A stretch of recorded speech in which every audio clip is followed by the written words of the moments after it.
آية الله دستغيب رحمة الله عليه، شهيد المحراب، هذا الرجل العظيم اللي يفجروا محرابه لموه بعلاقه، زين، بعلاقه لموه. هاي العلاقه كان ياخذها وياه للصلاه. يقول يا ابا هاي شنو العلاقه؟ قال لهم يجي يوم تعرفون، زين. او ابنه يقول من طلع بيوم الاستشهد يقول كأنه امير المؤمنين ذاهب الى المحراب. هذا دستغيب آية الله. شوف شو يقول تستغيب عن روحه، زين. يقول يكثر من قول لا حول ولا قوة إلا بالله العلي العظيم. يقول وراح ماكو لحظات قالوا تفجر المحراب بآية الله دستغيب. يقول كيف أطمئن أن صلاتي مقبولة وصومي مقبول.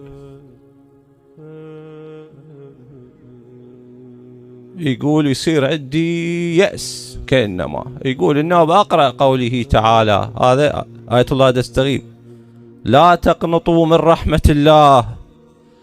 يقول شوي يرجع لي الأمل.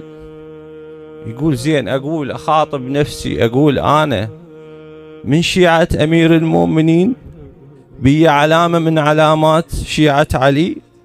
يقول هم تجي هاي الرواية قدامي، ذولا اللي اجوا للإمام علي عليه السلام فقال لهم من أنتم؟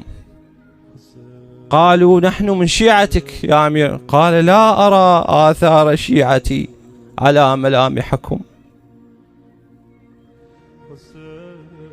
يقول دستغيب آية الله، يقول ثم يكتنفن اليأس من جديد. يقول هم ما أشوف بها العلامة.